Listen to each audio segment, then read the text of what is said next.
Drama मुहाफिज के आने वाले एपिसोड बहुत ही ज़्यादा इंटरेस्टिंग होने वाले हैं। जैसे पारस और जवार को इस बात की खबर मिलती है कि बेजाद के कुछ बंदों ने शकूरे के घर जाकर तोड़फोड़ की है और शकूरे को तशद्दुद का निशाना बनाया, तो फ़ौरन दोनों सलमा के घर पहुंच जाते हैं। और सलमा के घर जाते ही पारस हैरान होकर कहती है कि मुझे नहीं लगता कि बाबा साईं ऐसा कर सकते हैं। जिस पर सलमा कहती है उन्होंने स्पेशली ये लफ्ज़ बोल कर कहा था कि ये सब कुछ बड़े साईं के कहने पर किया जा रहा है। जिस पर पारस जवार की तरफ हैरान होकर देखना शुरू कर देती है और कहती है कि जवार मुझे अब भी यकीन नहीं आ रहा कि बाबा इस तरह कर सकते हैं। तो जवार कहता है कि ये ज़रूर किसी की चाल है, वो बेजाद साहब इस तरह नहीं कर सकते।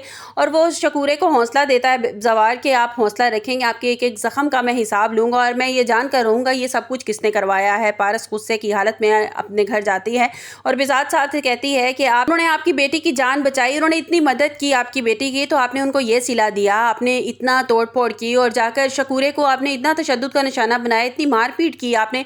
जिस पर बेजाद हैरान होकर पारस के मुंह की तरफ देखने लग जाएगा और कहेगा कि पारस मेरे यकीन करो, मैंने ऐसा कुछ भी नहीं किया, मैं तो खुद शुक्रगुजार हूँ, तुमने उस दिन मुझसे इतनी बातें की, मैं तो उनसे माफ़ी मांगना चाहता था, मैंने ऐसा बिल्कुल नहीं किया। जिस पर पारस को यकीन आ जाता है कि बाबा साईं ने ये कुछ भी नहीं किया। वो अपने बाप से कहती है कि बाबा अगर ये सब कुछ आपने नहीं किया तो ये सब कुछ किसने किया है। बेजाद को अच्छी तरह ये बात समझ आ जाती है कि ये सब कुछ किसने किया है। वो अपनी बहन शाहीन और नदीम को अपने घर बुलाता है और कहता है कि मैं अच्छी तरह से जानता हूँ कि ये सब कुछ किसका किया धरा है। जिस घर में पारस ने पनाह ली थी वहाँ जाकर हंगामा राई करने की क्या ज़रूरत थी, और मैं आज इसी वक्त ये मंगनी तोड़ता हूँ, मुझे आफ्ताब जैसा लड़का हरगिज़ नहीं चाहिए। जिस पर नदीम बहुत गुस्से से घर जाता है और कहता है कि मैं तो अब इस जवार को कहीं का नहीं छोड़ूंगा और इस बेजाद के साथ भी अब वो करूँगा ना कि इसके साथ नस्लें तक याद रखेंगी। जैसे ही ये बात आफ्ताब को पता चलती है वो तो गुस्से में पागल हो जाता है। अब नदीम अब वो करने वाला है जो किसी के गैमो खुमान में भी नहीं था। नदीम अब वहाब दुरानी के पास जाने वाला है और उसे कहता है कि बेजाद